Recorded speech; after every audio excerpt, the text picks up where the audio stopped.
Hello, my friends, and welcome to Sports Talk 911 with L Green. Like I always do, I would like to say thank you, thank you, thank you to all who watch, follow, subscribe, and support the show. And thank you to ESPN. And we're broadcasting worldwide from city to city, state to state, and nation to nation. And before I get started, I must say this information may or may not be true. This is a sports entertainment show based on my personal opinion and views. The sole purpose of this show is to inform you and entertain you. Now that that's out the way, Micah Parsons and the Dallas Cowboys have decided to go their separate ways.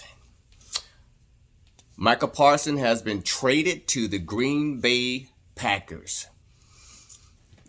Now, I was thinking about this. I think if you look at the landscape of the NFL, now Dallas Cowboys is the biggest sports franchise in the world, valued right now. But you're dealing with an owner that still have that old school mentality.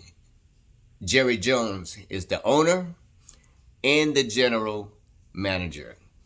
And based on what, everybody's been hearing from sports analysts and insiders, NFL insiders, they're saying this situation was not like Dak Prescott or CeeDee Lamb when they were going through their negotiating for contracts. This became personal from what everybody says. This whole situation between him and Micah became real personal to the point where you could tell that it really, really upset Jerry, which is the owner, the guy that write the checks. In that interview with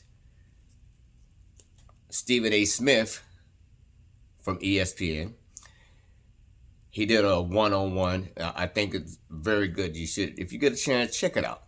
He did an interview with Jerry Jones one-on-one.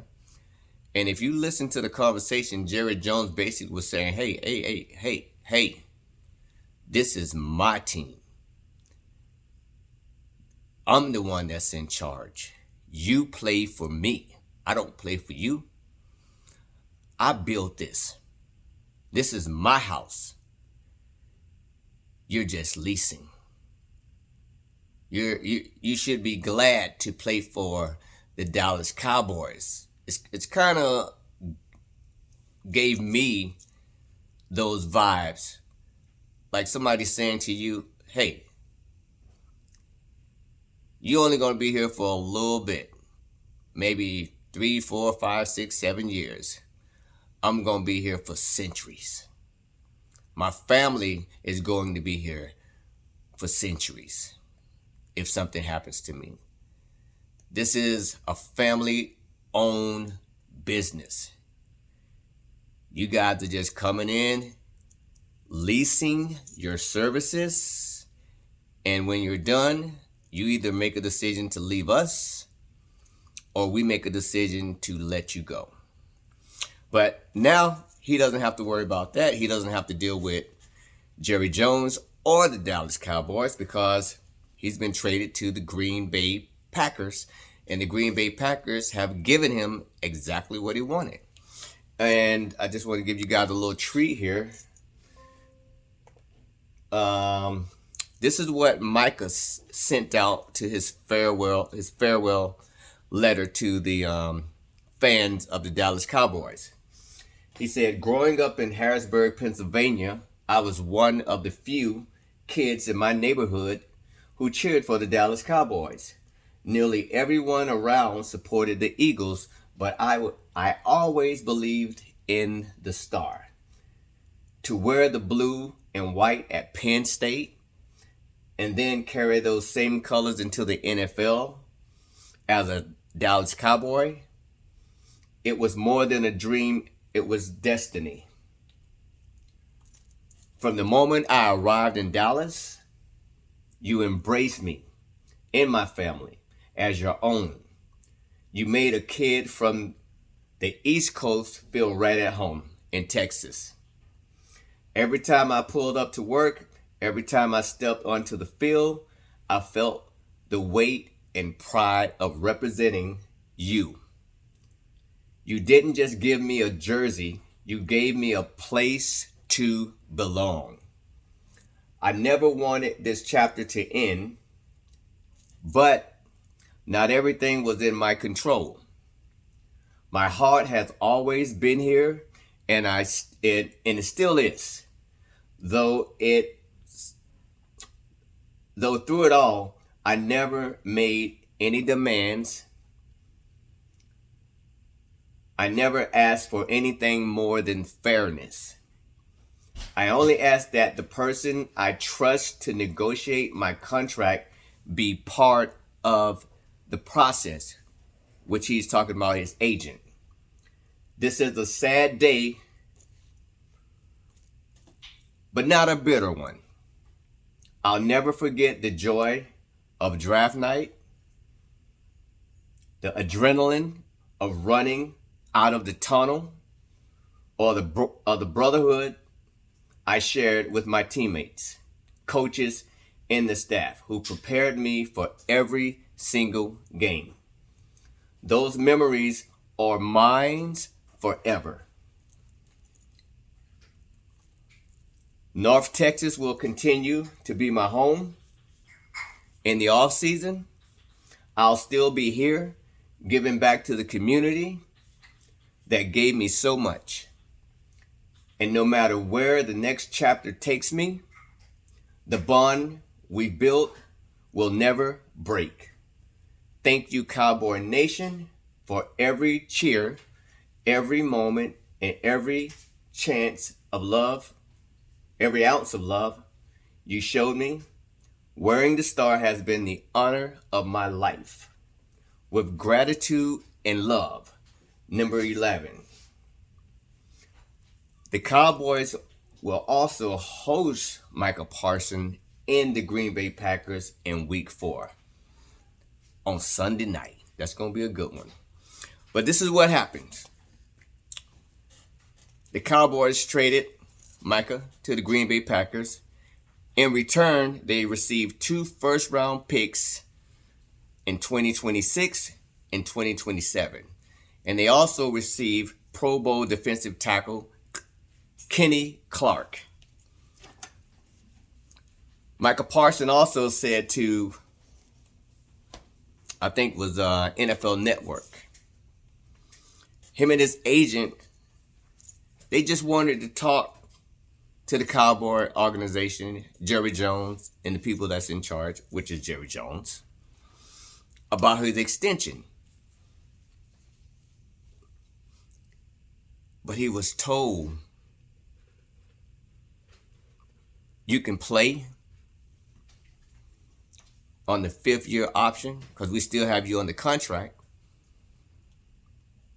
or you can leave. So he decided he didn't want to be part of the Dallas Cowboy Nation. He didn't want to be part of the Dallas Cowboy franchise.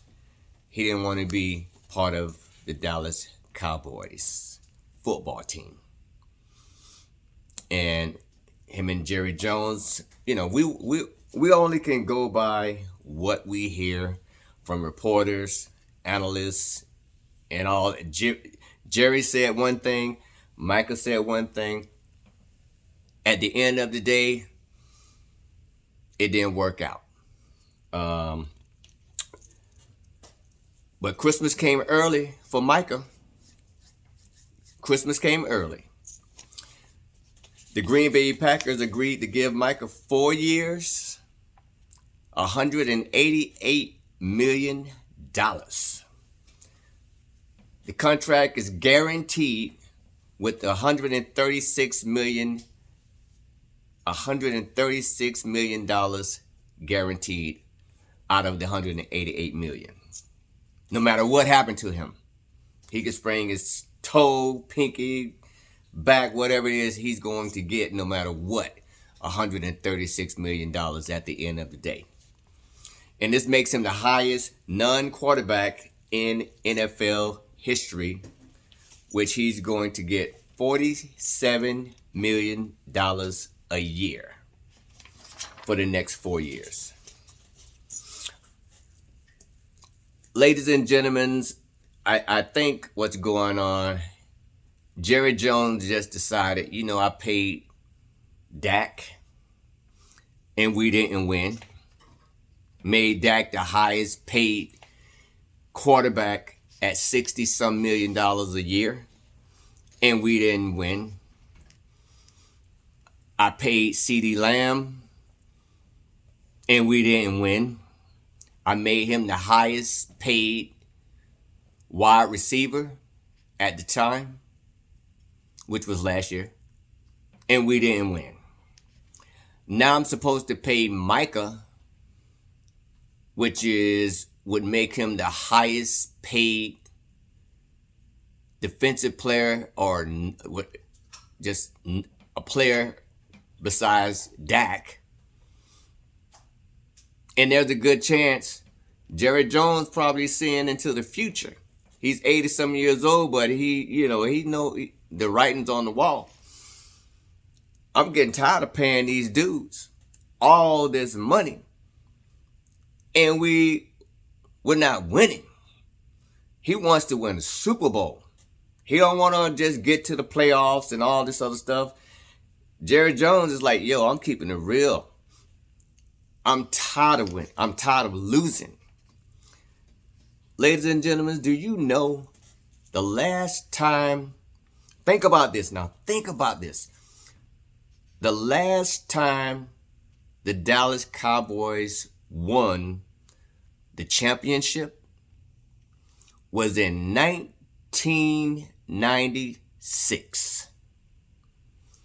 All the players that then came through the organization had great careers, retired. Now they're coaches and all of that. That's the last time they won the NFL championship in 1996. Think about what you was doing in 1996. That is my question of the day or night, depending on which part of the world you're at. 1996, that is the word of the day. 1996, the last time the Dallas Cowboys won the championship. Please send me your response, because I'm curious. I want to know. This is just part one of, the situation with the Cowboys, because it's going to be more come out about this situation, and we're here for it all. We're here for all of it. So send me your information, your comments. If there is a team that you would like me to talk about, feel free to send me that information. I'll find out about your team. I'll talk about your team. Also, thank you to all the supporters. I forgot the young man name that's in Alabama, but I didn't have time to look it up I didn't have time to look you up, but on the next show, I promise I will definitely give you a shout out. But shout out to everybody that's supporting El Green, everybody that's supporting Sports Talk 911 with ESPN. Thank you so much for all of your love, your support, your comments. Some good, some different, but that's what makes this show great, because you have an opportunity to express yourself. You don't have to agree with me. And I know that's what makes it great, because with sports, we all have our own opinions and we're entitled to it. And it's okay. It's sports. There's a lot of passion when it comes to sports. And that's okay. So I love the support. And stay tuned. This weekend is going to be a very, very big show. Make sure you look for me on all social media outlets. This Saturday is going to be huge. This is the beginning of the big weekend college football kickoff party. We're going to give you all the information about the upcoming college season. We're also going to give you all the information about what's going on right now, the U.S. Open. Shouts out to Coco Gauff. She's one of the favorites. She's also the defending champion. So good luck to her. And we're all getting ready for the NFL kickoff party. I'm going to give you all the information about your favorite teams. So make sure you find me. Make sure you subscribe. Make sure you click. Make sure you follow. I am so grateful. I'm so appreciative for all the love, all the support. Please support the show. And like I always say, thank you to ESPN. Thank you to all the supporters. I can't thank you enough. I do this show because I love sports. I do this show because there's so many people that I know who sports today there's a lot of corporate. Certain things you can talk about, certain things they tell you not to talk about, and all of that there.